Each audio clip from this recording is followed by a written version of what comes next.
नमस्कार साथियों, art theory college channel पर आपका बहुत बहुत स्वागत है।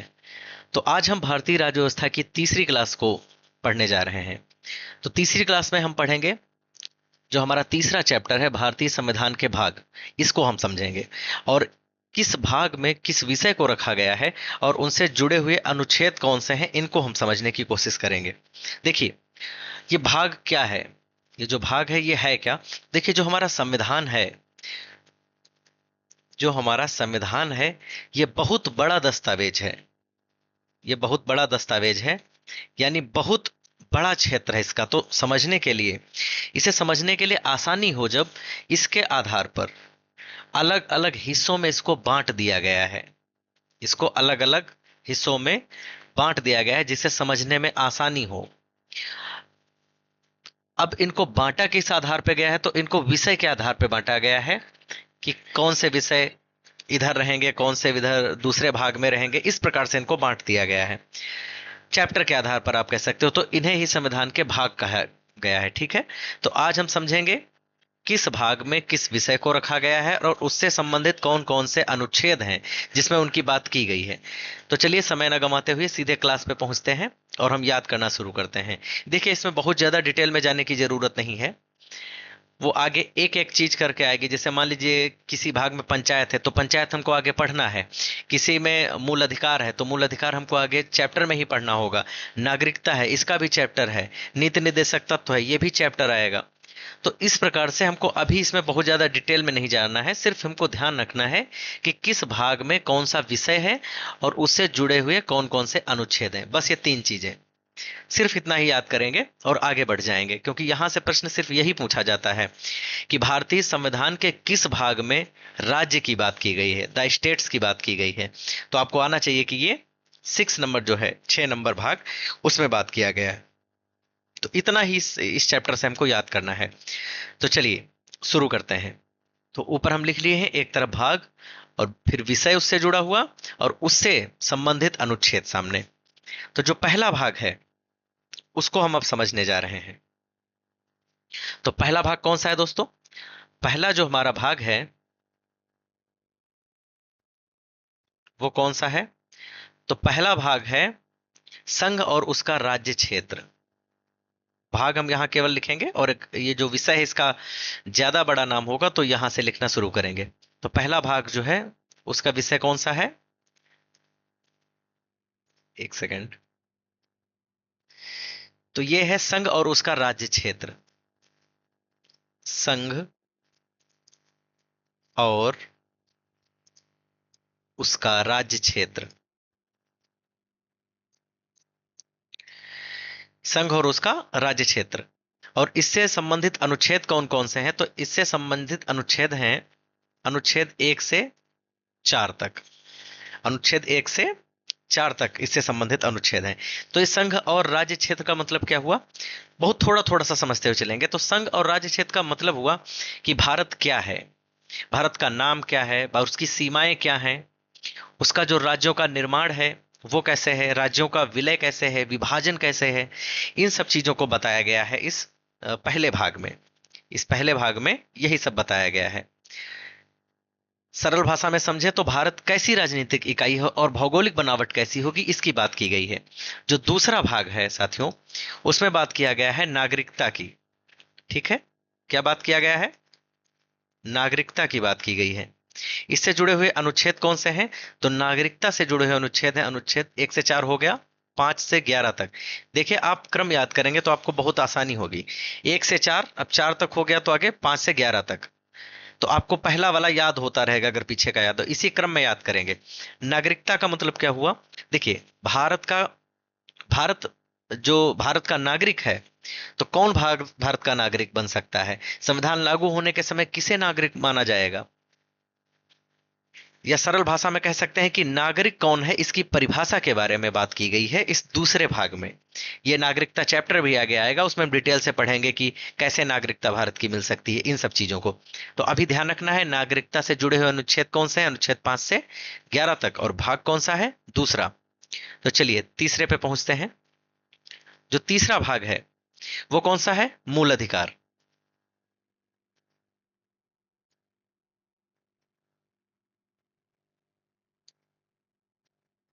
मूल अधिकार। और इस मूल अधिकार से जुड़े हुए अनुच्छेद कितने हैं? तो जो 5 से 11 तक हो गए थे, तो 12 से लेकर 35 नंबर अनुच्छेद तक मूल अधिकार की बात की गई है। भाग कौन सा? तीसरा। मूल अधिकार क्या है, यह भी आगे एक अलग से चैप्टर है। तो मूल अधिकार बेसिकली जो भारत के नागरिक को दिए गए 6 तरह के अधिकार हैं। मूल अधिकार कितने हैं? 6 हैं।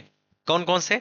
समानता का अधिकार, स्वतंत्रता का अधिकार, समानता का अधिकार, स्वतंत्रता का अधिकार, और शोषण के विरुद्ध अधिकार, धर्म की स्वतंत्रता का अधिकार, शिक्षा एवं संस्कृत का अधिकार, और संवैधानिक उपायों का अधिकार। तो ये 6 अधिकार हैं मूल अधिकार।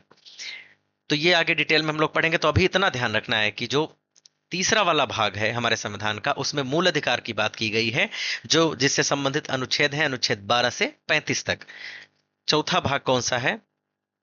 तो साथियों, जो चौथा भाग है इसमें है राज्य के नीति निदेशक तत्व।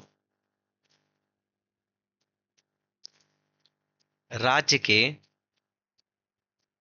नीति निदेशक तत्व।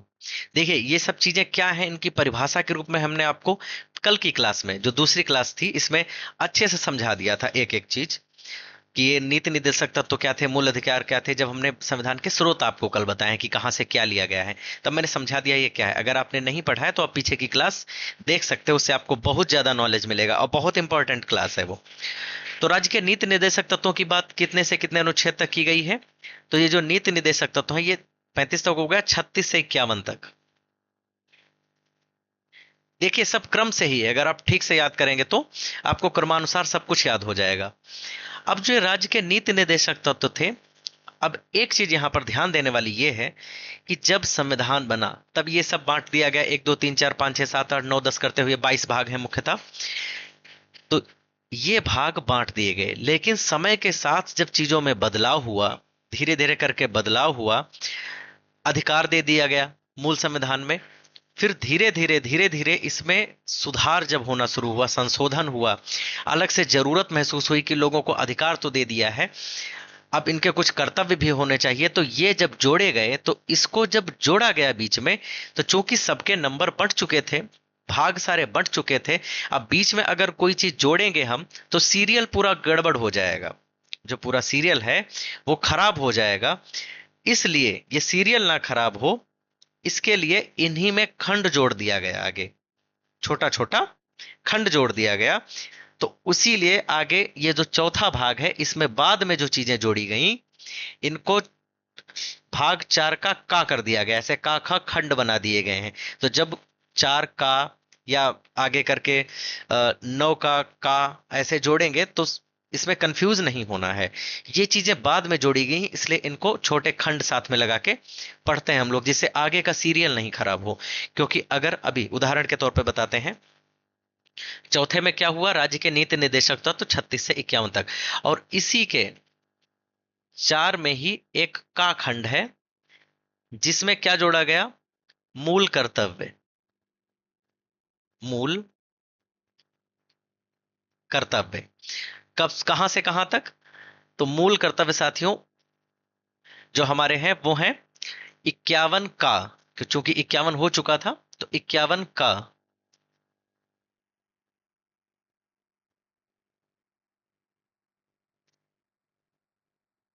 ठीक है, ये बाद में जोड़े गए हैं। तो ये का खा खंड बना दिए गए हैं जिससे आगे का सीरियल ना खराब हो।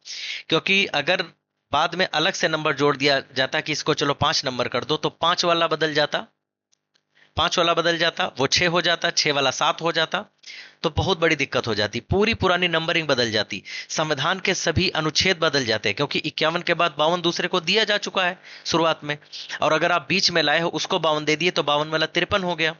इस तरीके से संविधान के सभी आर्टिकल बदल जाते, सभी किताबें बदल जाती, सभी कानून बदलते, दस्तावेज बदलने पड़ते, पूरे देश की कानूनी प्रणाली में बहुत बड़ा कंफ्यूजन पैदा हो जाता।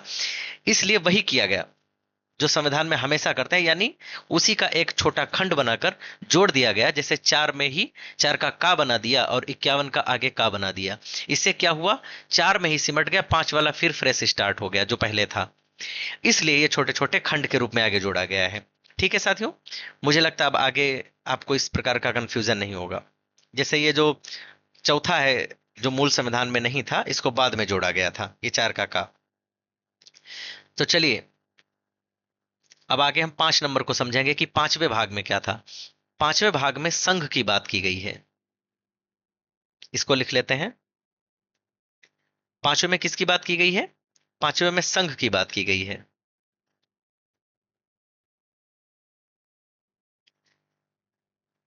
संघ की बात की गई, इंग्लिश में क्या कहेंगे इसको? The union. अब इन संघ की बात कहां तक की गई है? संघ की बात की गई है अनुच्छेद 52 से 151 तक। 52 से 151 तक, अनुच्छेद 52 से 151 तक संघ की बात की गई है। संघ क्या है? देखिए, जो केंद्र सरकार की व्यवस्था है पूरी, जो केंद्र सरकार की पूरी व्यवस्था है कि राष्ट्रपति, उपराष्ट्रपति, जिसमें प्रधानमंत्री है, संसद है, सुप्रीम कोर्ट है, अटॉर्नी जनरल ऑफ इंडिया है, ये सब केंद्र सरकार चलती कैसे है, इन सब चीजों के बारे में बात किया गया है हमारे पांचवें भाग संघ में। ठीक है, अब छठे भाग को समझते हैं साथियों। छठे भाग में क्या है? छठे भाग में क्या है? छठे भाग में राज्य की बात की गई है। संघ हमने पढ़ लिया पिछले में, 5 में, तो 6 में आ जाएगा राज्य। इंग्लिश में कहेंगे द स्टेट्स। अब इनकी बात कहां से कहां तक की गई है? जो संघ था पीछे, केंद्र था, वो 52 से 151 था। जो राज्य है, तो ये राज्य है हमारा, सॉरी कलर चेंज हो गया, जो राज्य है ये 152 से 237 तक है। अनुच्छेद 152 से 237 तक इसकी बात की गई है। ठीक है, राज्य के अंतर्गत क्या है? देखिए, राज्य के अंतर्गत है राज्य सरकारों की व्यवस्था कैसी रहेगी, राज्यपाल कौन है, मुख्यमंत्री कौन है। केंद्र में हम लोगों ने समझा कि राष्ट्रपति, उपराष्ट्रपति, प्रधानमंत्री, संसद, सुप्रीम कोर्ट, ये चीजें। और राज्य में बात करेंगे तो क्या रहेगा? राज्य में रहेगा राज्यपाल, मुख्यमंत्री, राज्य विधानसभा, राज्य की हाई कोर्ट, यानी हर राज्य अपनी सरकार को कैसे चलाता है, इनकी बात की गई है इसमें। और इससे जुड़े हुए अनुच्छेद हैं 152 से 237 तक। अब हम चलते हैं 7वें भाग में।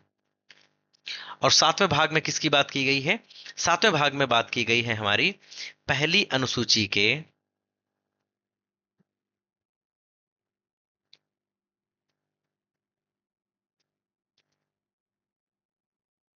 पहली अनुसूची के भाग खा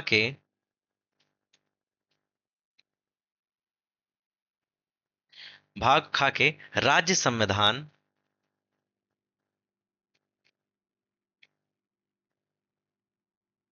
राज्य संविधान, 7वें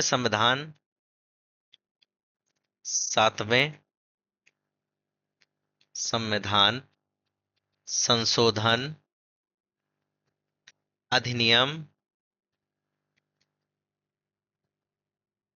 1956 के द्वारा निरसित।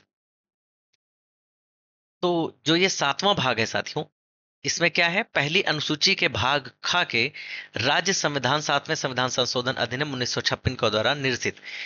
इससे जुड़े हुए कौन सा अनुच्छेद था? 238। कौन सा अनुच्छेद था साथियों? 238। लेकिन थोड़ा सा ट्रिकी है यहां पे, समझना आप बात को। ये अभी हटा दिया गया है, ये भाग अभी हटा दिया गया है। क्यों? समझते हैं, थोड़ा सा डाउट नहीं रखना है, इंपॉर्टेंट है, एकदम अच्छे से समझना है। देखिए, जो हमारा मूल संविधान था, जब संविधान 1950 में लागू हुआ, तब भारत में जो राज्य हमारे होते थे वो 4 प्रकार के थे।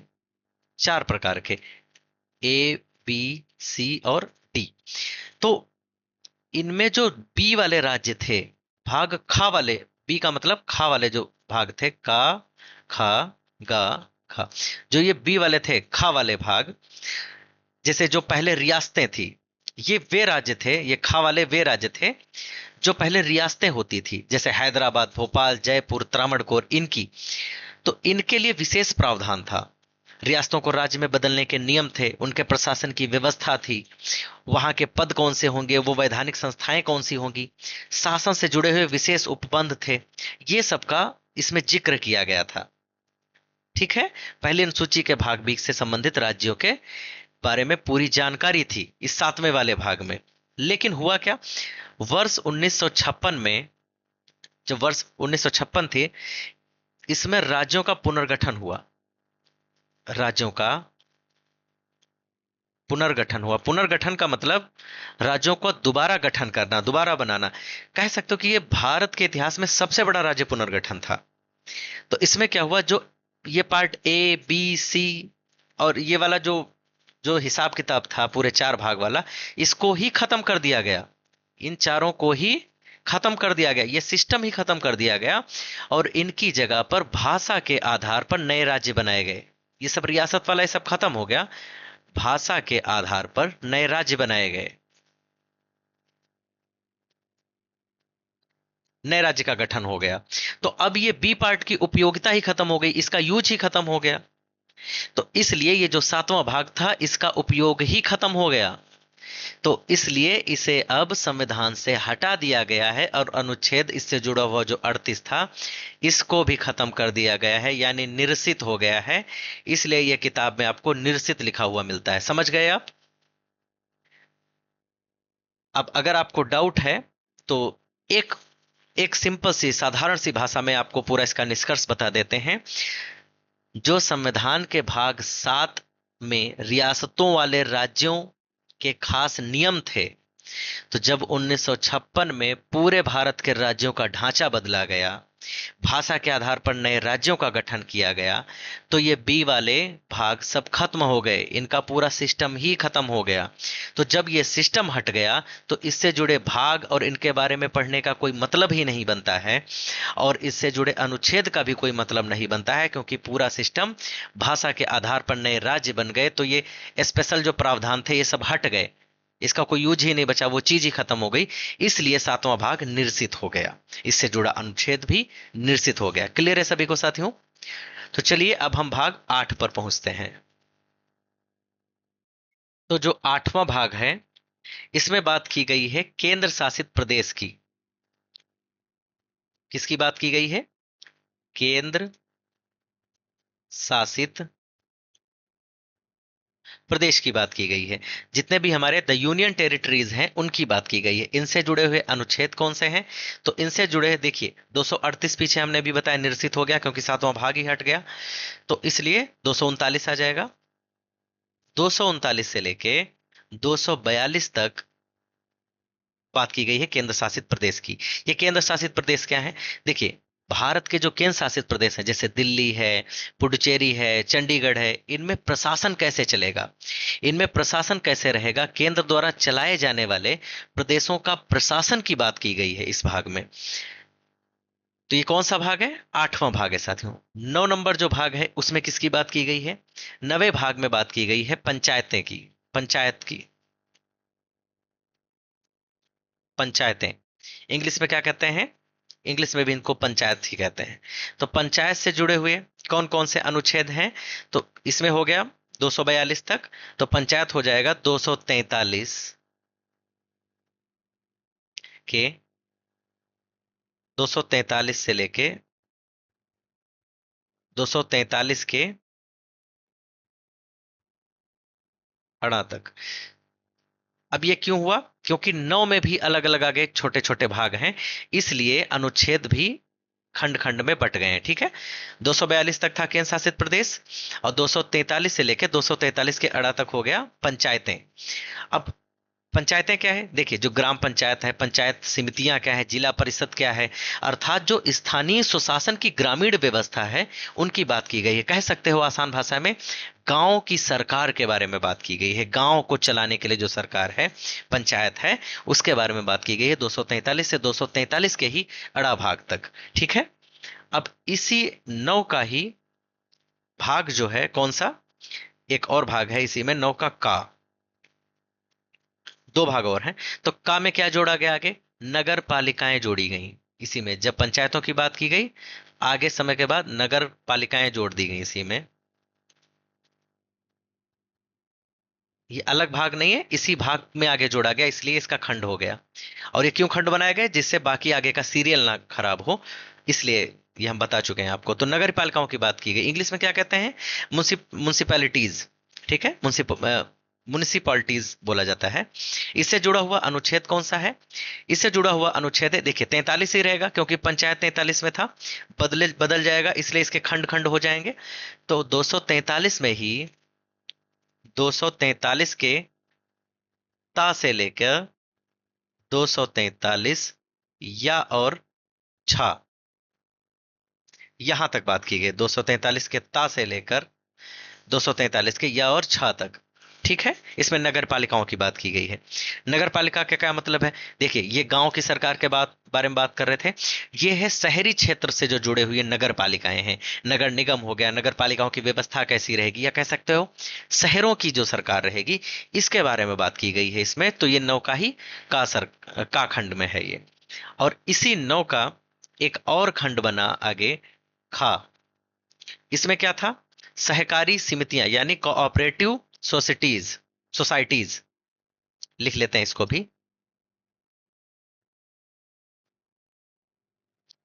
सहकारी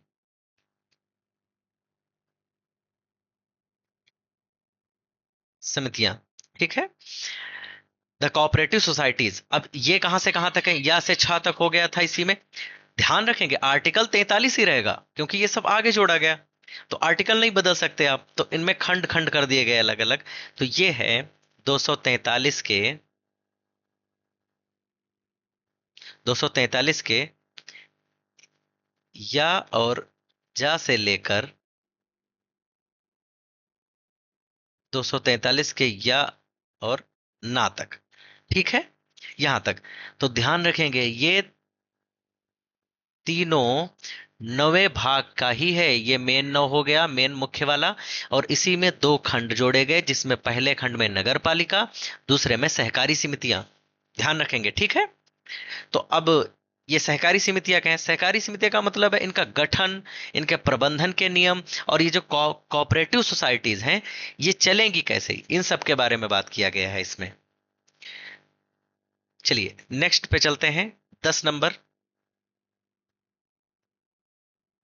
10वें भाग में, इसमें किसकी बात की गई है? 10वें भाग में बात की गई है अनुसूचित और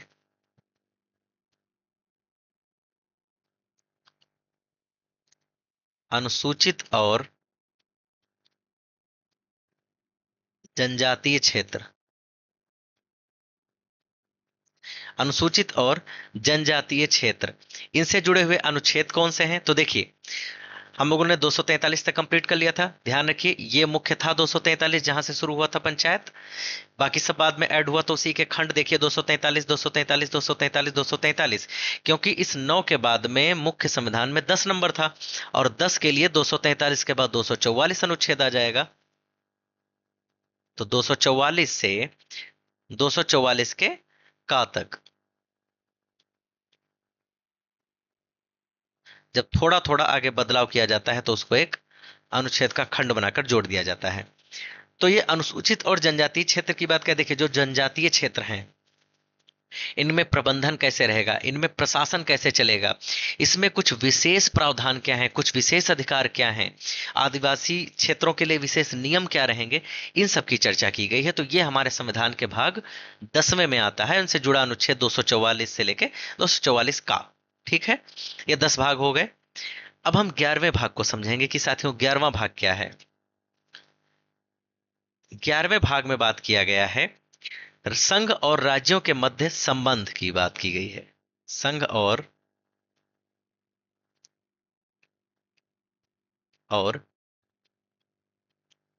राज्यों के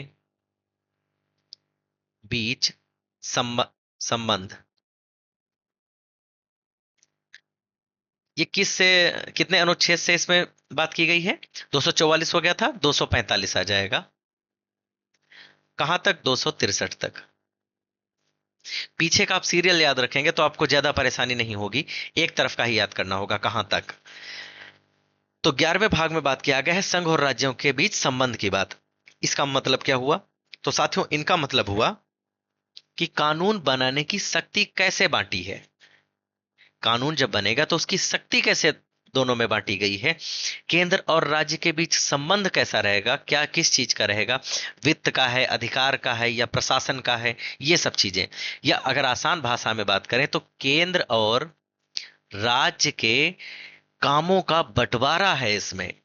केंद्र और राज्यों के जो अलग अलग काम होंगे इनका बंटवारा है इसमें, अगर हम आसान भाषा में बताएं तो। इससे जुड़े अनुच्छेद कौन से हैं? 245 से लेकर 263 तक इसमें बात की गई है, और यह संविधान का 11वां भाग है साथियों। तो चलिए अब 12वां भाग याद करते हैं कि 12 जो है भाग उसमें क्या है। तो 12वें भाग में बात किया गया है साथियों वित्त, संपत्ति, संविदाएं और वाद। वित्त, संपत्ति, संविदाएं और वाद, इससे जुड़े हुए अनुच्छेद कौन कौन से हैं? तो इससे जुड़े हुए अनुच्छेद हैं हमारे साथियों 264 से लेके 63 हो गया, 264 से लेके 300 तक, 264 से लेके 300 तक, और 300 के ए कह सकते हो यहां तक। अब ये वित्त, संपत्ति और संधियां क्या है, संविदाएं क्या है, वाद क्या है? तो इसका मतलब है जो सरकार की आय है और व्यय है, सरकार कैसे क्या कमाती है और क्या खर्च करती है और कैसे वो टैक्स वसूलती है। संपत्ति का मतलब क्या हुआ, उसकी संपत्ति क्या है, और उसका वित्त, उसके पास पैसा की व्यवस्था का क्या है। तो इन सब के बारे में बात किया गया है इसमें। यानी सरकार की आय क्या है, उसका खर्च क्या है, टैक्स वसूली क्या है, संपत्ति क्या है, सरकारी कानूनों के मामलों की व्यवस्था क्या है। तो सरल भाषा में कह सकते हैं कि सरकार के पैसे और संपत्ति के नियम हैं इसमें, अगर आसान भाषा में समझो तो। और जुड़ा हुआ अनुच्छेद कौन सा है? 244, 264 से 300 ए तक। ठीक है, अब आगे बात करेंगे 13वें भाग की। 13 नंबर भाग में क्या है? तो साथियों जो संविधान का 13वां भाग है, जो 13वां भाग है इसमें बात किया गया है भारत के राज्य क्षेत्र के भीतर व्यापार, वाणिज्य एवं समागम। भारत के राज्य क्षेत्र के भीतर भीतर व्यापार, वाणिज्य एवं समागम। अब इससे जुड़ा हुआ अनुच्छेद कौन से हैं? तो इससे जुड़ा हुआ अनुच्छेद है आपका 300 तक हो गया था, 301 से 307।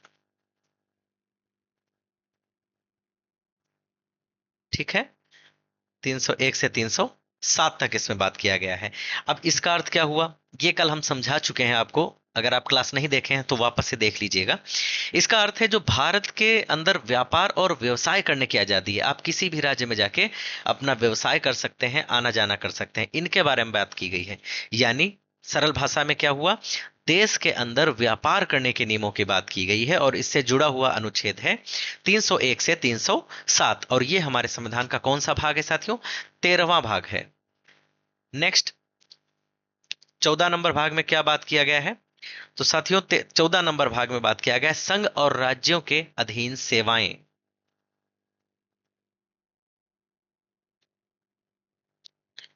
संघ और राज्यों के अधीन सेवाएं। संघ और राज्यों के अधीन सेवाएं। अब इनसे जुड़ा हुआ अनुच्छेद कौन सा है? 307 तक हो गया, तो 308 से 323। इसका अर्थ क्या हुआ? इसका अर्थ हुआ जो संघ और राज्यों के अधीन सेवाएं, इनके दोनों के अंडर में सर्विस कौन कौन सी आती हैं, यानी सरकारी नौकरियां, जैसे यूपीएससी हो गया, आपका स्टेट का पीसीएस हो गया। सरल भाषा में कह सकते हैं कि जो सरकारी कर्मचारियों के नियम हैं और आयोग हैं, उनकी बात इसमें की गई है। यानी केंद्र और राज्य के अंडर में जो सर्विस आती हैं उनके बारे में बात की गई है, और इनसे जुड़े हुए अनुच्छेद हैं 308 से लेकर 323 तक। और यह संविधान का कौन सा भाग है? 14 नंबर भाग है साथियों। अब इसी 14 के अंदर एक और इसका खंड है, उसको भी हम पढ़ लेते हैं। 14 का क्या हो जाएगा साथियों, लिख लेते हैं का। 14 का इसमें क्या जोड़ा गया, अधिकरण की बात की गई। अधिकरण की बात की गई। अधिकरण को इंग्लिश में क्या कहते हैं, ट्रिब्यूनल्स बोलते हैं इसको।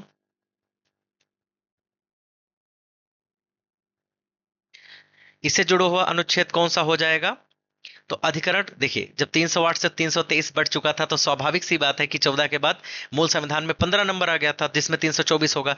ये बाद में जो खंड बीच में बना, तो खंड को अनुच्छेद का भी खंड देना पड़ेगा, जिससे सीरियल अनुच्छेद का ना गड़बड़ हो। तो 23 ही रहेगा, लेकिन 23 का कौन सा खंड, तो ये हो जाएगा साथियों 23 के का से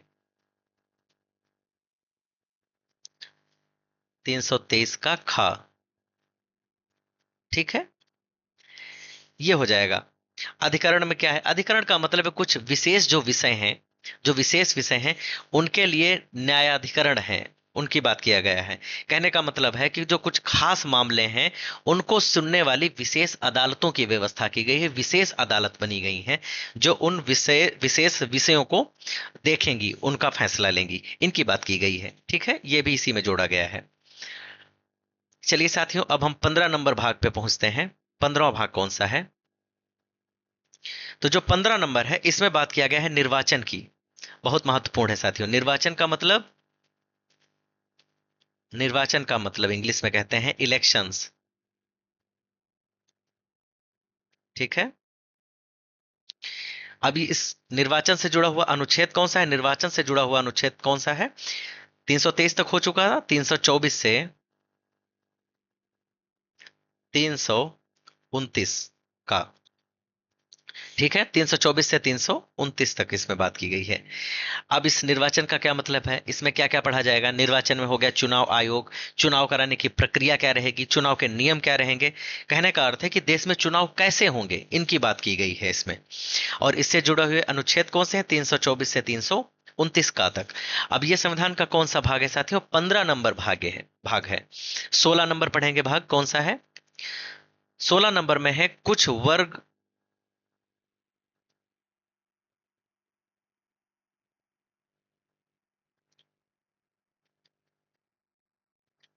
वर्गों के संबंध में विशेष उपबंध। ठीक है, कुछ वर्गों के संबंध में विशेष उपबंध। अब ये कुछ वर्ग कौन कौन से हैं, जैसे मान लो अनुसूचित जातियां हो गई, या अनुसूचित जनजातियां हो गई,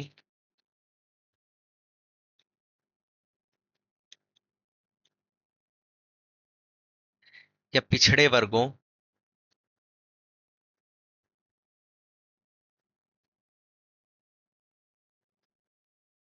एवं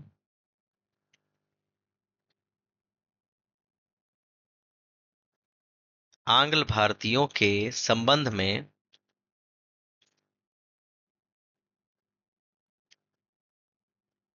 विशेष उपबंध। ठीक है, विशेष उपबंध। तो साथियों इसके बारे में बात की गई है, कुछ वर्गों के संबंध में विशेष उपबंध है। इससे जुड़ा हुआ अनुच्छेद कौन कौन से हैं, तो इनसे जुड़े हुए अनुच्छेद हैं 29 तक हो गया है। तो साथियों आगे है 330 से 342 तक, 330 से लेकर 342 तक बात की गई है। इसका अर्थ क्या हुआ, देखिए इसका अर्थ हुआ कुछ वर्ग कौन कौन से, जैसे जो विशेष हैं, जैसे एससी हो गया, एसटी हो गया, पिछड़े वर्ग हो गए, एग्लो इंडियंस हो गए, इन सब के लिए विशेष प्रावधान है और इनके आरक्षण से जुड़ी हुई इसके अंदर बातें हैं। आसान भाषा में अगर हम आपको समझाएं तो हुआ कि जो सामाजिक रूप से वंचित समूह है, जो समाज से वंचित है समूह, उनके लिए विशेष रूप से व्यवस्थाएं कुछ की गई हैं, उनकी जानकारी है इसके अंतर्गत। और इनसे जुड़ा हुआ अनुच्छेद कौन से हैं, 330 से लेकर 42 तक अनुच्छेद हैं। और ये संविधान के कौन सा भाग है? संविधान के 16वें भाग में इनकी चर्चा की गई है। अब हम बात करते हैं संविधान के 17वें भाग की, 17 नंबर भाग की। 17 नंबर भाग में क्या है? 17 नंबर में है साथियों राजभाषा।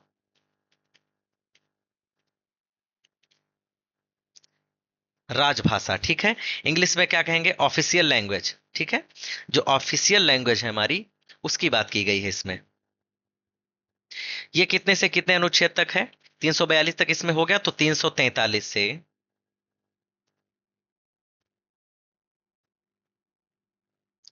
351 तक, 343 से लेके 351 तक इसमें बात किया गया है। राजभाषा का मतलब जो हमारी राजभाषा है, हिंदी, अंग्रेजी, राजभाषा, भाषा आयोग वगैरह जो बना है इसकी, तो कहने का मतलब देश में सरकारी कामकाज के लिए कौन सी भाषाएं होंगी, इन सब की बात की गई है। इसके अंतर्गत ऑफिशियल लैंग्वेज की बात की गई है। अनुच्छेद 343 से 351 इससे जुड़ा हुआ है, संबंधित है। और ये हमारे संविधान का 17वां भाग है, 17 नंबर भाग है। चलिए साथियों 18वां भाग समझते हैं। तो जो 18वां भाग है हमारे संविधान का, इसमें किसकी बात की गई है? इसमें जो इमरजेंसी हमारे देश में लगती है, आपात है, इससे संबंधित प्रोविजन की बात की गई है। चलिए इसको लिख लेते हैं, आपात उपबंध। आपात उपबंध, ठीक है।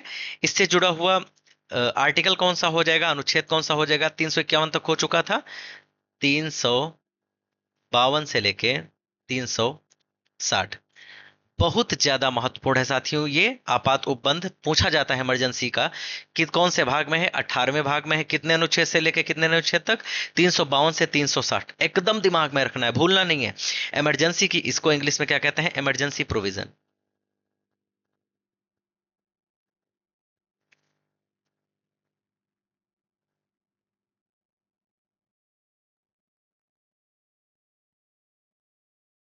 इमरजेंसी प्रोविजन की बात की गई है,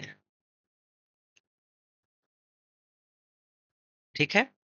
इमरजेंसी जो देश में लगती है, इनके बारे में बात की गई है। तो ये संविधान में कौन से अनुच्छेद? 352 से 360 तक। और ये भाग कौन सा है? 19वां भाग है, ठीक है। जैसे राष्ट्रीय या राज्य स्तर पर या आर्थिक आपातकाल से संबंधित प्रावधान की बात की गई है कि आपातकाल कब और कैसे लगाया जाएगा, इन सब की बात की गई है। 19 नंबर भाग को समझते हैं क्या है। तो जो 19वां भाग है, इसमें प्रकीर्ण की बात की है। प्रकीर्ण मतलब मिसलिनियस।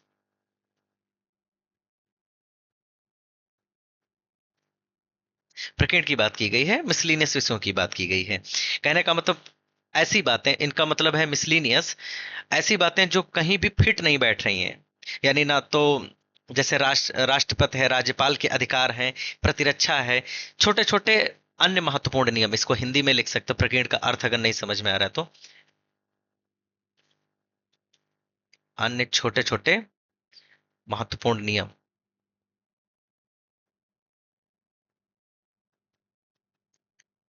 ठीक है। प्रकीर्ण का मतलब ये हुआ, मिसलिनियस इंग्लिश में इसको कहते हैं, ठीक है। तो इनकी बात की गई है। इनसे जुड़ा हुआ अनुच्छेद कौन सा है? तो इनसे जुड़े हुए अनुच्छेद हैं 361 से 60 तक हो गया, तो 361 से 367 तक।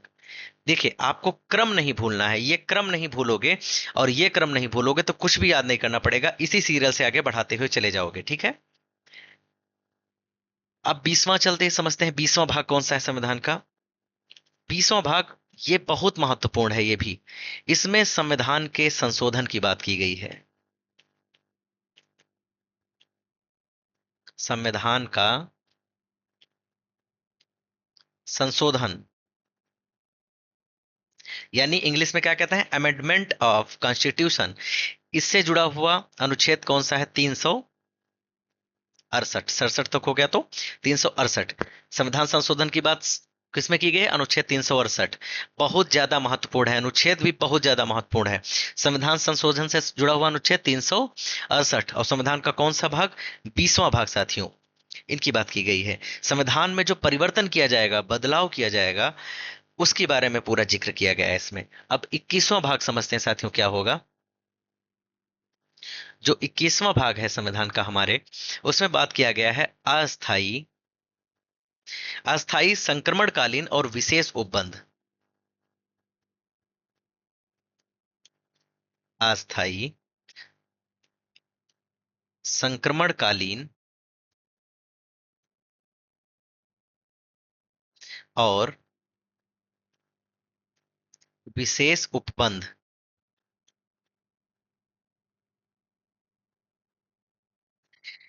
इनकी बात की गई है इसमें। और इनसे जुड़ा हुआ अनुच्छेद कौन सा है? 68 तक हम लोगों ने कर लिया था संशोधन को, 369 आ जाएगा फिर ये। और कहां तक? 392 तक। ठीक है, 392 तक इसमें बात किया गया। इसका अर्थ क्या हुआ? देखिए, जो संविधान लागू होने के शुरुआती समय के अस्थायी नियम थे, जब लागू हुआ था उसके शुरुआत के समय में जो अस्थायी नियम थे, जैसे कई प्रदेशों के विशेष प्रावधान थे, उन सब का जिक्र किया गया है इसमें। अस्थायी, जो स्थायी नहीं थे, संक्रमण काल के दौरान थे, लागू के समय में, शुरुआती समय में, उसके विशेष उपबंधों की बात की गई है संविधान के 21वें भाग में। और ये 369 से 392 तक का है। ठीक है, संविधान लागू करते समय जो अस्थायी और विशेष नियम थे, उनका जिक्र है 21वें भाग में। अब हम साथियों आखिरी पढ़ते हैं संविधान का 22वां भाग। इसमें किसका जिक्र किया गया है? संक्षिप्त नाम हो गया,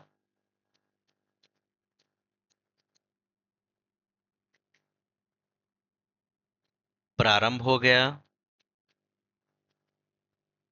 हिंदी में प्राधिकृत,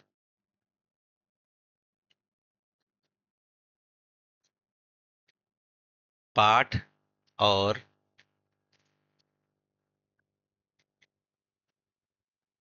निरसन। हिंदी में ये जो प्राधिकृत या प्रमाणिक पाठ है और निरसन, इनका बात किया गया है इसमें। और इससे जुड़ा हुआ अनुच्छेद साथियों कौन सा है? कौन से बचे? हम जानते हैं 395 अनुच्छेद है, तो 92 हो चुका है। तो 393 से लेकर 395 अनुच्छेद। हमारे संविधान में 22 भाग हैं और 395 अनुच्छेद हैं टोटल। ये बहुत महत्वपूर्ण प्रश्न बनता है। हाँ, इसको समझ लेते हैं, ये क्या है। देखिए, संविधान का नाम क्या है? संविधान के नाम का जिक्र किया गया है, कब से लागू हुआ, किसे आधिकारिक माना जाएगा, यानी संविधान की शुरुआत और समाप्त किए गए पुराने कानूनों के बारे में। ये जो निरसन मतलब खत्म वाला है, संविधान की शुरुआत और समाप्त किए गए पुराने कानूनों का जिक्र इसके अंदर किया गया है और संक्षिप्त नामों की बात की गई है। ये सब जुड़ा हुआ बात किसमें है? 22वें भाग में। और जुड़े हुए अनुच्छेद कौन से हैं? 393 से लेकर 395। तो इसलिए एक क्वेश्चन यहां से ये भी बनता है साथियों, याद कर लेना है कि हमारे संविधान में कुल कितने भाग हैं? 22 भाग हैं संविधान में। कुल भाग कितने? 22। और कुल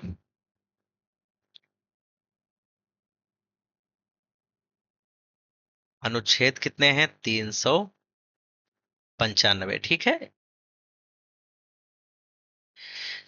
तो ये बहुत महत्वपूर्ण क्लास थी। यहां तक हम पूरे 22 के 22 भाग को कंप्लीट कर लेते हैं और 395 अनुच्छेद तक। ठीक है, उनसे जुड़े हुए आगे विस्तृत रूप में भी एक एक को करके पढ़ेंगे। तो चलिए एक बार रैपिड रिवीजन कर लेते हैं और उसके बाद में इस क्लास को खत्म करके, इस चैप्टर को खत्म करके दूसरे चैप्टर पे चलते हैं। क्लास अभी खत्म नहीं होगी, आज हम 2 चैप्टर क्लियर करेंगे। तो विषय पहला कौन था? संघ और उसका राज्य क्षेत्र। एकदम याद रखना है, शुरुआत के 7 से 8 तक एकदम भूलना ही नहीं है किसी प्रकार से।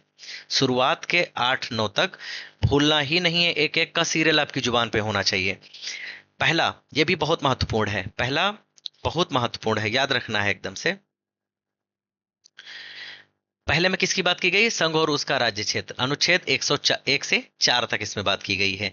दूसरा, नागरिकता, मोस्ट इंपॉर्टेंट है, भूलिएगा नहीं एकदम, ये तो है ही इंपॉर्टेंट, इसको याद करना है। वेरी मोस्ट इंपॉर्टेंट, मूल अधिकार, कौन से भाग में? तीसरे में। पहले में संघ और उसका राज्य क्षेत्र, दूसरे में नागरिकता, तीसरे में मूल अधिकार। और मूल अधिकार के बाद तुरंत मूल कर्तव्य नहीं है, ध्यान रखना। मूल अधिकार तीसरे पर है, चौथे में नीति निदेशक तत्व हैं और पांचवे में मूल कर्तव्य है। 5वें में मूल कर्तव्य है। जब मूल कर्तव्य मिल जाएंगे, ध्यान रखिए, सबसे पहले राज्य, फिर राज्य में रहने वाले लोगों की को नागरिकता कैसे मिलेगी। अब जब नागरिक बन गया आदमी, तब उसके अधिकार क्या होंगे। अधिकार होने के बाद में, अधिकार दे दिए गए, फिर उसके बाद में देश कैसे चलाना है उसकी बात की गई। उससे समीक्षा कैसे, नियम क्या बनेंगे, नीति निर्देशक तत्व आ गए बीच में। और अधिकार मिलने के बाद आदमी को कर्तव्य ध्यान रखना है, ये है। और कर्तव्य के बाद में बात किया गया है संघ की। वेरी इंपॉर्टेंट है ये।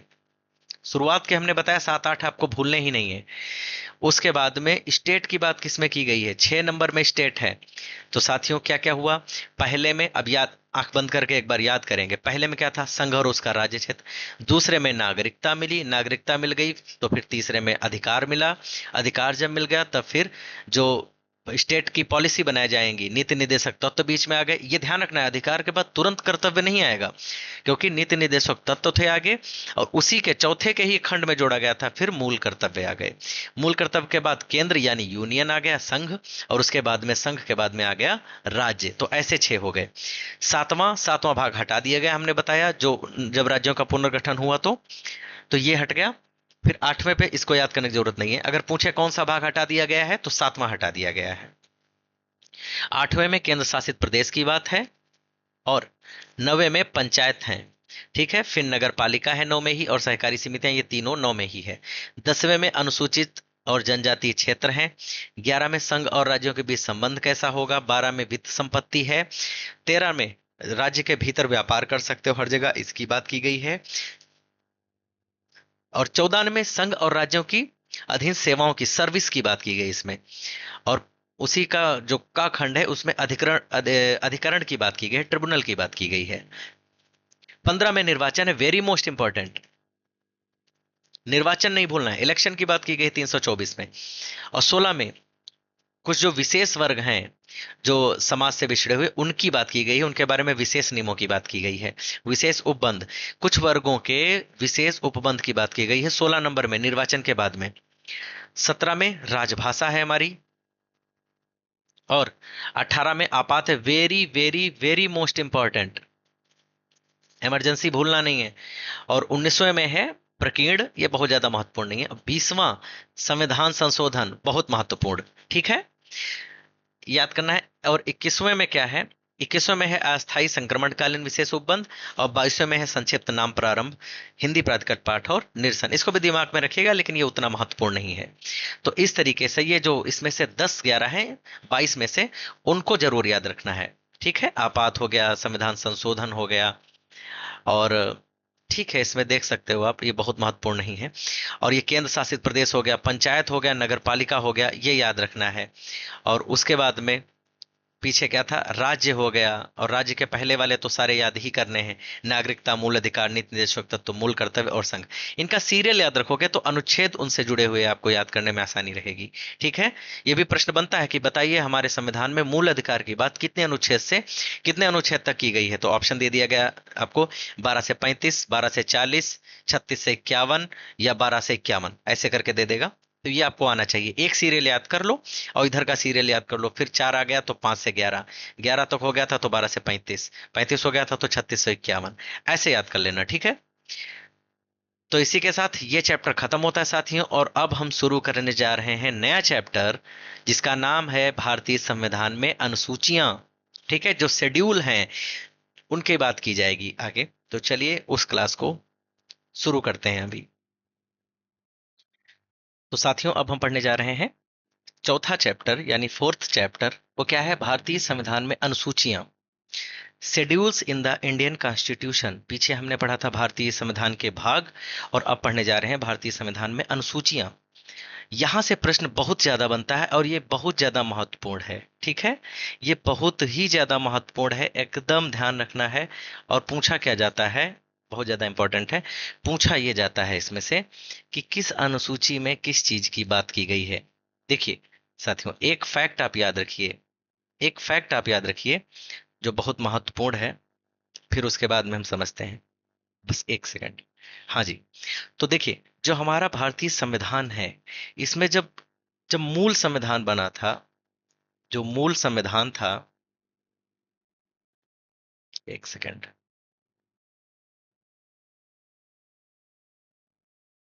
जी। तो जो मूल संविधान था उसमें 8 ही अनुसूचियां थी। ठीक है, 8 ही अनुसूचियां थी। लेकिन बाद में वर्तमान में कितनी अनुसूचियां हैं, तो वर्तमान में अभी 12 अनुसूचियां हैं। ठीक है, ये भी इंपॉर्टेंट है, वेरी मोस्ट इंपॉर्टेंट है। ध्यान रखिएगा, अगर आपसे प्रश्न पूछे कि भारतीय संविधान में, मूल संविधान में कितनी अनुसूचियां थी, तो साथियों 8 अनुसूचियां थी। और बाद में कितना हुआ, संविधान संशोधन के बाद में धीरे धीरे 12 अनुसूचियां हो गई हैं। ठीक है, और पीछे की जो क्लास थी साथियों, जिसमें हमने बताया था कि आपको 22 भाग और 395 अनुच्छेद हैं, तो वो भी मूल संविधान के बारे में ही हम बात कर रहे थे। जो मेन स्ट्रक्चर था संविधान का हमारे, वहां की बात कर रहे हैं। वो बात अलग है कि धीरे धीरे अलग अलग भाग में भी हम लोगों ने देखा कि जो भाग 4 था उसमें एक खंड बन गया, भाग जो 9 था उसमें भी 2 खंड बन गए। ठीक है, 14 था उसमें भी एक खंड बन गया। तो खंड वंड सब मिला के फिर भाग बढ़ जाएंगे। लेकिन और ऐसे ही अनुच्छेद भी बन गए, जैसे 51 था, 51 का बन गया। और 243 में हो गए 3 4 अनुच्छेद। तो ऐसे जोड़ के तो अनुच्छेद भी 395 के बजाय 400 के ऊपर पहुंच जाएंगे। और A to Z खंड मिला दोगे तो 471 के आसपास पहुंच जाएगा। तो लेकिन ध्यान रखना है कि मूल में 395 अनुच्छेद थे। एक सेकंड, जो मूल संविधान था उसमें 395 ही अनुच्छेद थे। लेकिन अब जब अगर खंड को मिला दोगे तो 400 के ऊपर हो जाएगा, लगभग 471 के आसपास, अगर एक एक भाग को बिल्कुल मिला दोगे सब कुछ। तो इसलिए हमको मूल संविधान की हम अभी बात कर रहे हैं, क्योंकि प्रश्न ऐसे ही पूछा जाता है। तो मूल संविधान में 395 अनुच्छेद थे। और मूल संविधान में अनुसूचियां कितनी थी, 8 ही अनुसूचियां थी। ठीक है, वर्तमान में कितनी है, 12 हैं। तो अगर केवल पूछे कि भारतीय संविधान में कितनी अनुसूचियां हैं, तो 12 आप लगाओगे। और 8 जब पूछेगा तब आपसे पूछेगा कि भारतीय मूल संविधान में कितनी अनुसूचियां थीं, ये ध्यान रखना है। तो 8 लगाएंगे। ठीक है, तो ये हम लोगों ने चर्चा कर लिया। अब हम इसमें समझेंगे, देखिए कि एक तरफ अनुसूची और दूसरी तरफ उससे संबंधित विषय। ठीक है, उससे जुड़ा हुआ विषय कौन कौन सा है। तब इसमें बहुत ज्यादा महत्वपूर्ण है, बहुत ज्यादा डिटेल में नहीं चलेंगे अंदर, उससे जुड़े अनुच्छेद नहीं देखेंगे, वो नहीं पूछा जाता है। सिर्फ पूछा जाता है कि कौन सी अनुसूची में क्या है। तो चलिए शुरू करते हैं साथियों। तो जो पहली अनुसूची है, पहली अनुसूची,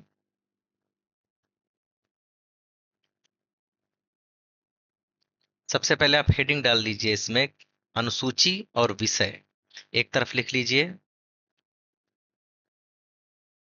अनुसूची, दूसरी तरफ लिख लीजिए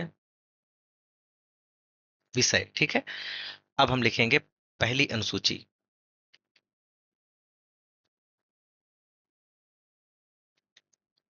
साथियों, पहली अनुसूची में किस चीज की बात की गई, तो जो हमारी पहली अनुसूची थी इसमें बात की गई राज्यों और संघ राज्य क्षेत्रों के नाम और उनकी सीमाएं। राज्यों या संघ राज्य क्षेत्रों के नाम एवं उनकी सीमाएं। ठीक है, इनकी इसमें बात की गई है। यानी भारत में कितने राज्य हैं, कितने केंद्र शासित प्रदेश हैं और उनकी सीमाएं क्या हैं। तो कहने का मतलब है कि भारत का नक्शा, इस सब और राज्य केंद्र शासित प्रदेशों के नाम व सीमाएं, इन सब की इसमें बात की गई है। तो ध्यान रखना है, नए राज्यों का जो गठन का प्रावधान है, नए राज्यों की, ये भी इंपॉर्टेंट फैक्ट याद रखिएगा, जो नए राज्यों के गठन का प्रावधान है, इसको आप फैक्ट बना के जोड़ लीजिएगा इसी में। नए राज्यों के गठन का जो प्रावधान है वो भी पहली अनुसूची में ही है, प्रथम अनुसूची में ही है। ठीक है, ये इसका फैक्ट है। तो पहली अनुसूची में किसकी बात की गई है, राज्यों संघ राज्य क्षेत्रों के नाम एवं उनकी सीमाएं। ठीक है, अब हम दूसरी अनुसूची को समझते हैं साथियों। दूसरी अनुसूची में क्या है,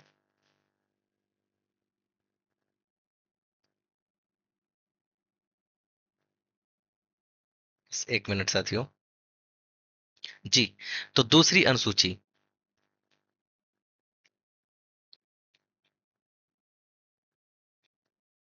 दूसरी अनुसूची में किसकी बात की गई है? तो दूसरी अनुसूची, यहाँ पे हम की पॉइंट लिख रहे हैं और ग्रीन पेन से हम आगे एक्सप्लेन कर देंगे क्या है। अगर आपको जरूरत है तो ग्रीन वाला भी लिख लेना आप, और लेकिन यहाँ पे हम की पॉइंट लिखते हैं, ठीक है, वायलेट से। दूसरी अनुसूची में बात किया गया है वेतन, भत्ते और पेंशन की बात। पहली में क्या था? राज्यों और संघ राज्य क्षेत्रों की बात की गई। दूसरी अनुसूची में वेतन, भत्ते और पेंशन की बात की गई। कहोगे कि वेतन, भत्ते और पेंशन कौन किसकी? तो वेतन, भत्ते और पेंशन बेसिकली उनके जो उच्च पदों पर बैठे हुए लोग हैं। कौन कौन? जैसे राष्ट्रपति हो गया, उपराष्ट्रपति हो गया, राज्यपाल हो गया, लिख देते हैं। जैसे राष्ट्रपति हो गया, ठीक है, और उपराष्ट्रपति हो गया, राज्यपाल हो गया, सुप्रीम कोर्ट हो गया, सुप्रीम या हाई कोर्ट के जज की, और उसके अलावा लोकसभा राज्यसभा के अध्यक्ष, लोक व राज्यसभा के अध्यक्ष, और इनके अलावा राज्य विधानसभा के अध्यक्ष और उपाध्यक्ष, राज्य विधानसभा के अध्यक्ष व उपाध्यक्ष, ठीक है। नियंत्रक एवं महालेखा परीक्षक, इसको इंग्लिश में कैग कहते हैं, CAG, ठीक है। तो इनकी इनकी जो वेतन होगा, इनका जो जो भत्ता होगा, इनकी जो पेंशन होगी, इनकी बात की गई है दूसरी अनुसूची में, ठीक है। तो दूसरी अनुसूची जब पूछा जाए तो वेतन, भत्ता, पेंशन, ये की पॉइंट है, इसको सिर्फ याद रखिए, बाकी आपको पता चल जाएगा।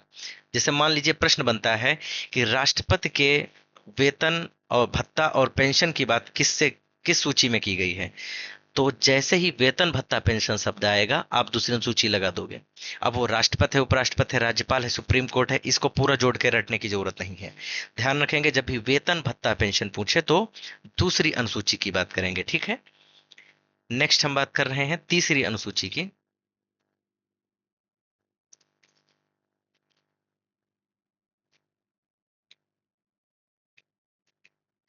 तीसरी अनुसूची में क्या है? तो साथियों, तीसरी अनुसूची में बात किया गया है शपथ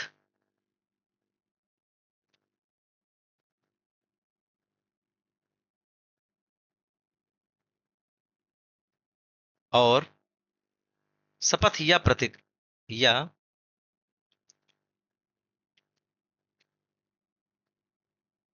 प्रतिज्ञानों के प्रारूप हैं, ठीक है। शपथ या प्रतिज्ञानों के प्रारूप की बात की गई है इसमें। तो शपथ याद रखेंगे, शपथ को इंग्लिश में ओथ कहते हैं। तीसरी अनुसूची में किसकी बात की गई है? शपथ की बात की गई है, ठीक है। अब ये शपथ किसकी? तो शपथ साथियों, जैसे सांसद हो गया, विधायक हो गया, मंत्री हो गया, जज हो गया, इनकी शपथ की बात किसकी? इसमें हो गया सांसद, विधायक हो गया, जज हो गया, मंत्री हो गए, अध्यक्ष हो गए,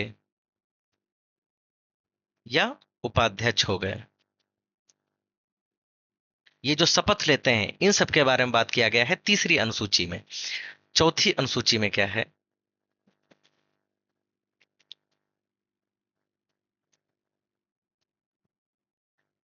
तो साथियों, जो चौथी अनुसूची है, इसमें बात किया गया है राज्यसभा में स्थानों का आवंटन।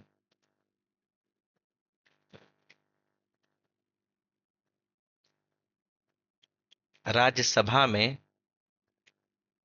स्थानों का आवंटन, ठीक है। इसका मतलब क्या हुआ? देखिए, राज्यसभा में प्रत्येक राज्य के लिए सीटों का विभाजन होता है। तो कौन सा राज्य राज्यसभा में कितने सदस्य भेजेगा, इन सब का बात किया गया है और उनके स्थानों का आवंटन किया गया है। ये चौथी अनुसूची में है, ठीक है। पांचवी अनुसूची में साथियों क्या है, बस ये की पॉइंट याद कर लेना है, इसी से प्रश्न आपका हो जाएगा। बस ये केवल, ये जो वॉयलेट से लिख रहा हूं मैं, केवल इसको आप याद कर लीजिए। इसके अलावा आपको बहुत ज्यादा डिटेल में जाने की जरूरत नहीं है। पांचवी अनुसूची,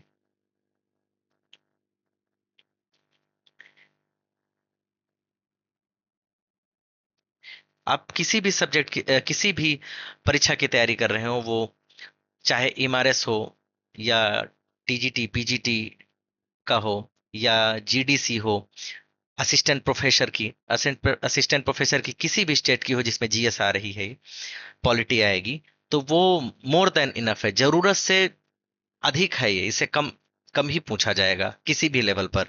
एमआरएस हो, डी++ हो, केवीएस हो, एनवीएस हो, एलटी ग्रेड हो, जीआईसी हो, बीपीएससी, कहीं कुछ भी इससे बाहर प्रश्न नहीं जाएगा। थोड़ा सा दिमाग लगा के कर लीजिएगा, ये सिर्फ आप यही अक्षर याद कर लीजिए, आपका सब कुछ हो जाएगा। तो पांचवी अनुसूची में किसका बात किया गया है? पांचवी अनुसूची में बात किया गया है अनुसूचित क्षेत्रों व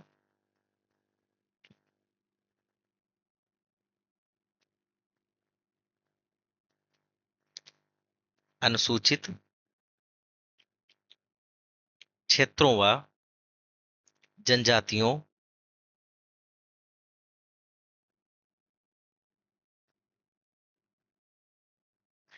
अनुसूचित क्षेत्रों व जनजातियों के प्रशासन व नियंत्रण, ठीक है, क्षेत्रों व जनजातियों का प्रशासन व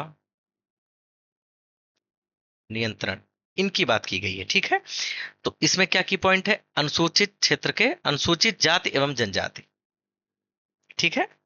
अनुसूचित जाति एवं जनजाति की इसमें बात की गई है। अनुसूचित क्षेत्र जो है और उनमें जो जनजाति हैं उनकी बात की गई है इसमें, ठीक है। जो जो शेड्यूल्ड एरिया है, उन क्षेत्रों में जो रहने वाली जनजाति समाज है, उनके लिए जो विशेष नियम है, उनकी संस्कृति और अधिकार सुरक्षित रहें, बचे रहें, इन सब की बात की गई है पांचवी में, ठीक है। छठी अनुसूची को समझते हैं साथियों। और पांचवी अनुसूची में एक महत्वपूर्ण बात और है, इसे प्रश्न एक बना था कि अनुसूचित क्षेत्रों के प्रशासन व नियंत्रण के लिए विशेष उपबंधों की बात किस अनुसूची में किया गया है? तो प्रश्न कुछ भी बने, अनुसूचित क्षेत्रों का प्रशासन तो आएगा ही, नियंत्रण तो शब्द आएगा ही, अनुसूचित क्षेत्र तो आएगा ही, बस आपको आंख बंद करके पांचवी अनुसूची लगा देना है। छठी अनुसूची की बात करते हैं। छठी अनुसूची,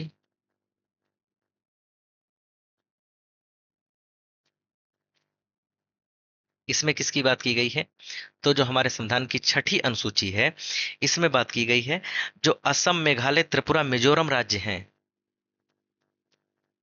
असम, मेघालय, त्रिपुरा,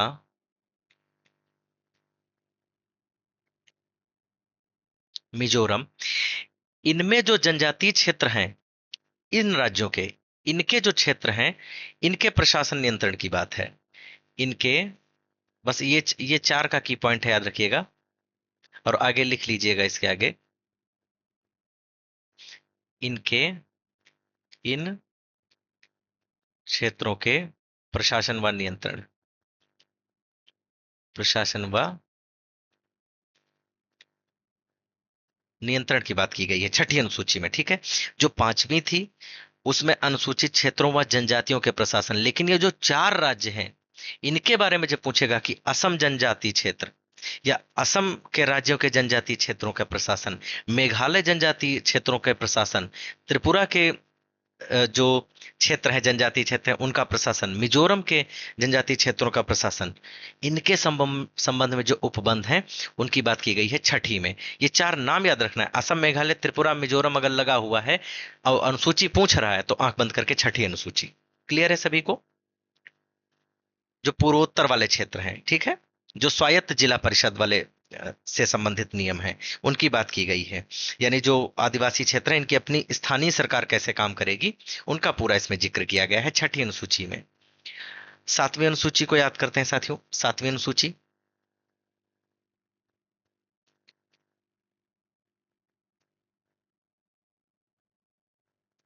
सातवीं अनुसूची में बात किया गया है आपकी संघ सूची, राज्य सूची,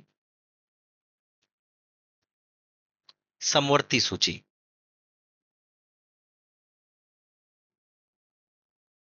कल की क्लास में हमने बताया था कि जब कुछ नियम बनाते हैं, जो हमारा देश है उसको चलाने के लिए अलग अलग विभाग बटे हुए हैं, कृषि अलग है, रेलवे अलग है, ऐसे बहुत सारी चीजें हैं। उनको चलाने के लिए वो सभी अकेला कोई नहीं बना सकता। तो कुछ का केंद्र रख लेता है कि इस पे हम काम करेंगे, कुछ को राज्य। और ये जो समवर्ती है इसमें दोनों बना सकते हैं, इनमें दोनों बना सकते हैं या दोनों मिलके बना सकते हैं, कुछ भी कर सकते हैं। दोनों को अधिकार है। और अगर दोनों बनाते हैं नियम और दोनों नियम अलग अलग होते हैं, राज्य अपना बना दिया, नहीं नहीं ये लागू होगा, केंद्र कहता है नहीं ये लागू होगा, तो उसमें केंद्र वाले का माना जाएगा, केंद्र हमेशा सर्वोच्च रहेगा। ठीक है, याद रखना है। तो किस सूची में, यानी केंद्र सूची में कौन से विषय हैं और राज्य सूची में कौन से विषय रहेंगे और कौन से विषय दोनों में रहेंगे, दोनों के पास रहेंगे, इनका जिक्र किया गया है। और अगली जो कल की क्लास होगी उसमें हम समवर्ती सूची में कौन कौन से विषय हैं इनको पढ़ेंगे, संघ में कौन से हैं ये भी पढ़ेंगे, राज्य में कौन से हैं ये भी पढ़ेंगे, इनको पूछा जाता है। तो साथियों, और ये जो सातवीं अनुसूची है, इससे संबंधित एक और फैक्ट है महत्वपूर्ण, वो याद कर लेंगे कि सरकारों द्वारा जो शुल्क और कर लगाने का अधिकार है वो सातवीं अनुसूची में है। सरकारों द्वारा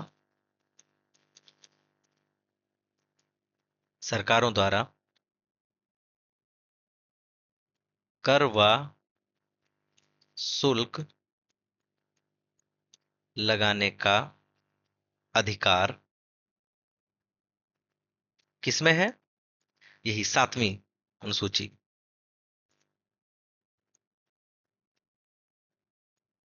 किसमें है?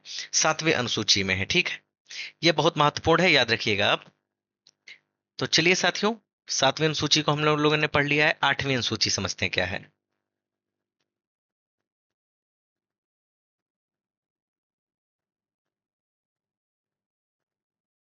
तो आठवीं अनुसूची में है साथियों जो भाषाएं हैं हमारी, संविधान द्वारा मान्यता प्राप्त 22 भाषाएं जो हैं उनकी बात की गई है। जो 22 भाषाएं हैं उनकी बात इसके अंदर की गई है, जो मानी गई हैं, जो रिकॉग्नाइज्ड हैं। अभी कुल 22 भाषाएं हैं, जैसे हिंदी, उर्दू, बंगाली, पंजाबी, मैथिली, संथाली, नेपाली, ऐसे करके जिनको अधिकार प्राप्त है, आधिकारिक और मान्यता प्राप्त भारत की भाषाओं की सूची है इसमें। ठीक है, याद रखना है। 22 भाषाएं, भाषा को इंग्लिश में क्या कहते हैं? लैंग्वेज कहते हैं। और लैंग्वेज में 8 ही अक्षर होते हैं, तो आठवीं अनुसूची ध्यान रखना। ठीक है, तो अनुसूची आठवीं, 22 भाषाएं। क्लियर है क्या? देखिए, अंग्रेजी अगर आपके दिमाग में आता है तो अंग्रेजी भारत में सबसे ज्यादा बोली जाने वाली भाषा जरूर है। जो अंग्रेजी है, लिख लेते हैं फैक्ट, अच्छा लिख लीजिए। अंग्रेजी भारत में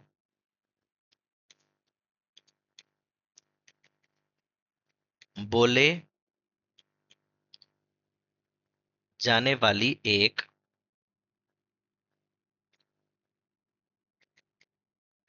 प्रमुख भाषा है,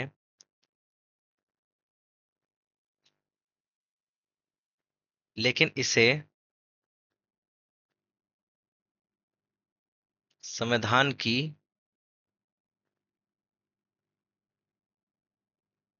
8वीं अनुसूची में जोड़ा नहीं गया है।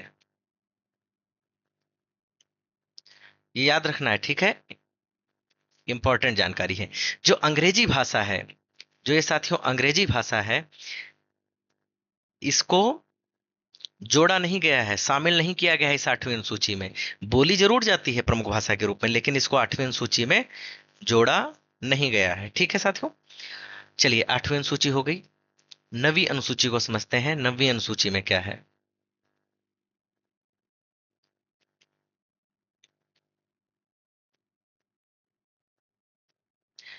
9वीं अनुसूची में है साथियों न्यायिक पुन एक सेकेंड, न्यायिक पुनर्विलोकन की बात की गई। न्यायिक पुनर्विलोकन की बात की गई है इसके अंदर।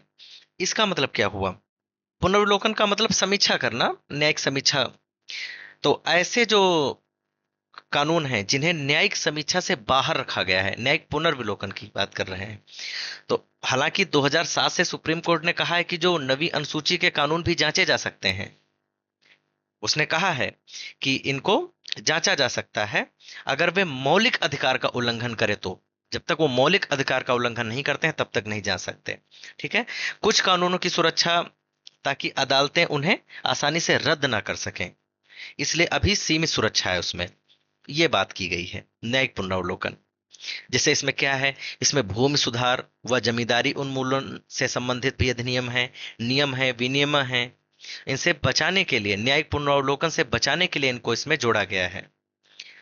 एक शब्द में अगर इनका हम अर्थ लिख दें तो क्या हुआ, एक अर्थ में ये है कि कुछ कानूनों की सुरक्षा, कुछ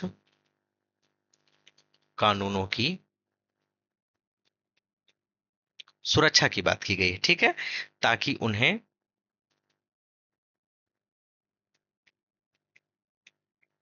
अदालतें उन्हें आसानी से रद्द ना कर सकें।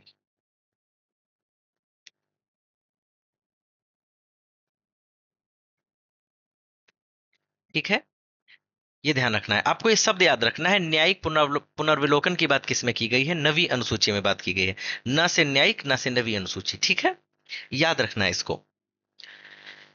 चलिए 10वीं अनुसूची की बात करते हैं। 10वीं अनुसूची में क्या है,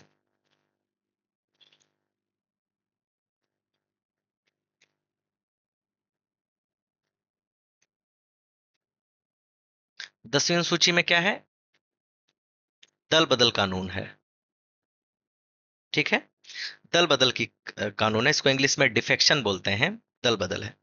तो बस ये शब्द याद रखना है, दल बदल। अब ये दल बदल क्या है, देखिए, दल बदल विरोधी कानून। ठीक है, यानी संसद हो या विधायक हो, संसद हो या विधायक हो, और संसद हो, विधायक हो, और कौन, ये अगर पार्टी बदलते हैं तो क्या होगा, तो लोग चुनाव जीतकर पार्टी ना बदले, इनके नियम हैं इनके बारे में। ठीक है, दल बदल विरोधी, लिख लीजिए, दल बदल विरोधी कानून, दल बदल विरोधी कानून। ठीक है, ये किसमें है, 10वीं अनुसूची में है। चलिए साथियों 11वीं अनुसूची पढ़ते हैं, कौन सी है। इनसे प्रश्न सिर्फ पूछा जाता है कि किस अनुसूची में किनका जिक्र किया गया है, उनके अर्थ को लेके नहीं पूछा जाता, इसलिए बहुत ज्यादा डिटेल में नहीं पढ़ रहे हैं क्योंकि बहुत कुछ पढ़ना है आगे। 11वीं अनुसूची में क्या है, 11वीं अनुसूची में पंचायतों की शक्तियों की बात की गई है। जो पंचायतें हैं, ठीक है, पंचायत की बात की गई है, पंचायतों की शक्तियों की बात की गई है। जो पंचायत है इनकी शक्तियों की बात की गई है, इनके उत्तरदायित्व तो निर्धारित किए गए हैं, का निर्धारण। ठीक है, इन ये सब चीजें बात की गई हैं 11वीं। तो 11वीं में पंचायत, 11वीं में क्या है, 11वीं में पंचायत है। इनके 29 काम और विषय हैं जो उनको दिए गए हैं कि गांव की सरकार को कौन कौन से कार्य दिए जाते हैं, उत्तरदायित्व यानी कार्य दिए जाते हैं, तो उन सब की बात इसमें की गई है। उनकी क्या शक्तियां होंगी, क्या पावर रहेंगी उनके पास, उनका बात किया गया है। आखिरी जो अंतिम है 12वीं अनुसूची साथियों, उनको समझते हैं क्या है।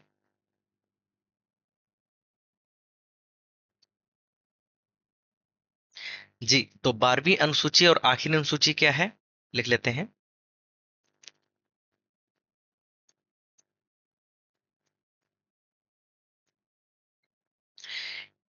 इस अनुसूची में क्या है, तो इसमें नगर पालिका की है बात।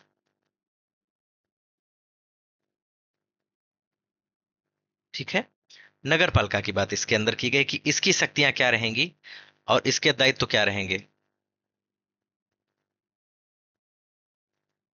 शक्तियों व उत्तरदायित्व की बात की गई है। ठीक है,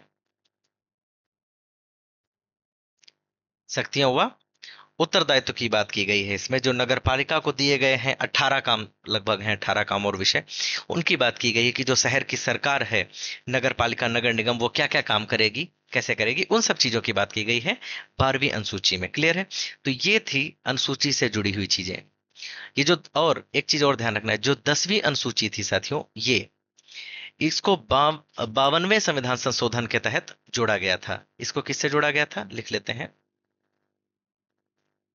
52वें संविधान संशोधन, ये कब हुआ था? 52वां 1985 में हुआ था,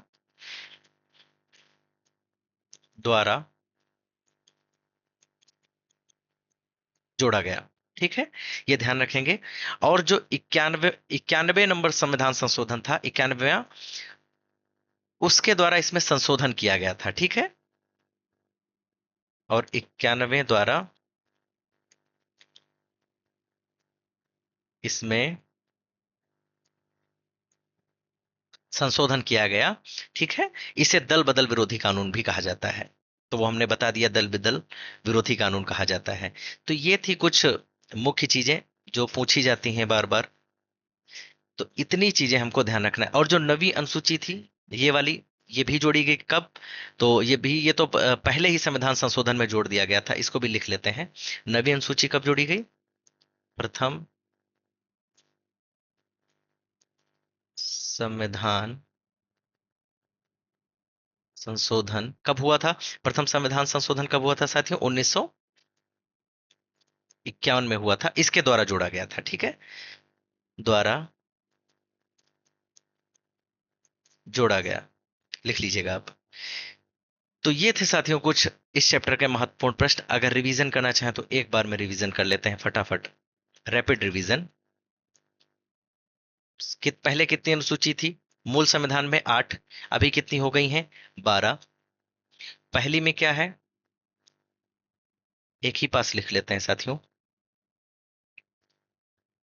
1, 2, 3, 4, 5, 6, 7, 8, 9, 10, 11, 12। ठीक है, चलिए फटाफट। पहले में क्या था? राज्य या संघ राज्य। ठीक है, इनके क्षेत्रों की बात की गई है। क्लियर है? दूसरे में साथियों क्या था? दूसरे हमने पढ़ा वेतन भत्ता पेंशन। वेतन भत्ता पेंशन किसकी? जो उच्च पद पर बैठे हैं, राष्ट्रपति उपराष्ट्रपति, इनकी सबकी। तीसरे में साथियों हम लोगों ने क्या पढ़ा था? तीसरे में शपथ की बात की गई थी। शपथ, ये लोग शपथ कैसे लेंगे, सांसद और ये सब। ठीक है, चौथे में हम लोगों ने क्या पढ़ा? चौथे में पढ़ा जो राज्यसभा में जो स्थान होंगे उनका आवंटन। राज्यसभा में स्थानों का आवंटन। पांचवें में हम लोगों ने क्या पढ़ा? पांचवें में हम लोगों ने पढ़ा जो अनुसूचित क्षेत्र और अनुसूचित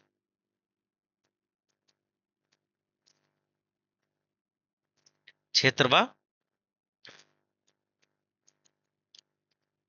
जनजातियों के प्रशासन और नियंत्रण की व्यवस्था। ठीक है, जो छठा है इसमें क्या है? 6 नंबर में भाई जो असम, त्रिपुरा, और असम, त्रिपुरा, मेघालय, मिजोरम, मेघालय, मिजोरम, इन जो 4 राज्यों में जो जनजातियां रहती हैं उनके नियमों की बात की गई है। ठीक है, सातवें में क्या था? सातवें में था संघ सूची, राज्य सूची और समवर्ती सूची। इन तीनों सूचियों की बात की गई कि किस सूची में कौन से विषय रहेंगे। आठवें में जो हमारी भाषा है, 22 भाषाएं। 9वें में क्या है? 9 नंबर में है न्यायिक पुनर्विलोकन।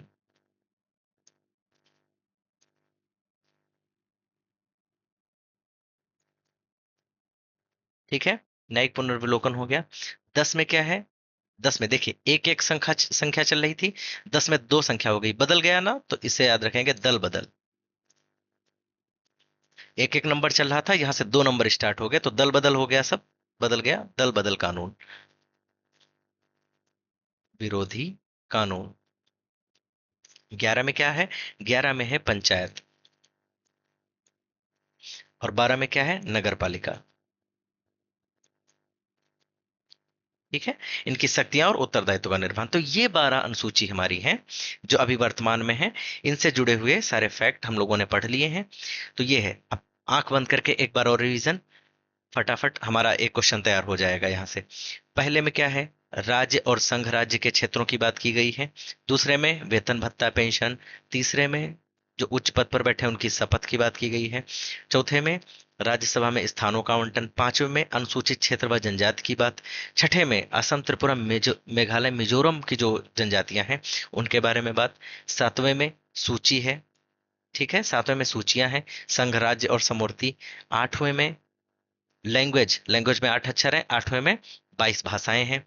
नौ में न्यायिक पुनरावलोकन है। 10 में दल बदल कानून है। 11 में पंचायत है। 12 में नगर पालिका है। तो इस तरीके से हम लोगों ने पूरी क्लास कंप्लीट कर ली है। तो आज हम लोगों ने 2 चैप्टर तैयार कर लिए हैं, ठीक है, संविधान के भाग और अनुसूची। देखिए बहुत ही महत्वपूर्ण है ये दोनों चैप्टर। अच्छे से तैयार कर लीजिएगा, आप 1 से 2 बार क्लास को देख लीजिएगा और नोट्स बना लीजिएगा। अगर आप बिल्कुल परीक्षा के समय देख रहे हैं, जो अभी हाल में ही लगी है, तो स्पीड में बढ़ा के वीडियोस को देख लेना, उससे आपकी चीजें तैयार हो जाएंगी। लिखने की कोशिश नहीं करना, जो या जो इंपॉर्टेंट आपको लगे जो नहीं याद है वो लिख लीजिएगा। तो इसी के साथ इस क्लास को हम समाप्त करते हैं और कल 5वां चैप्टर पढ़ेंगे पॉलिटी का। हम कल हम 5वां चैप्टर पढ़ेंगे। इसी के साथ इस क्लास को खत्म करते हैं। अपना ध्यान रखिए, पढ़ते रहिए, और अगर आपको क्लासेस पसंद आ रही हैं तो अपनी राय कमेंट में लिखना नहीं भूलिएगा। जरूर लिखिएगा, वो मेरे लिए मोटिवेशन है। ठीक है, नमस्कार साथियों।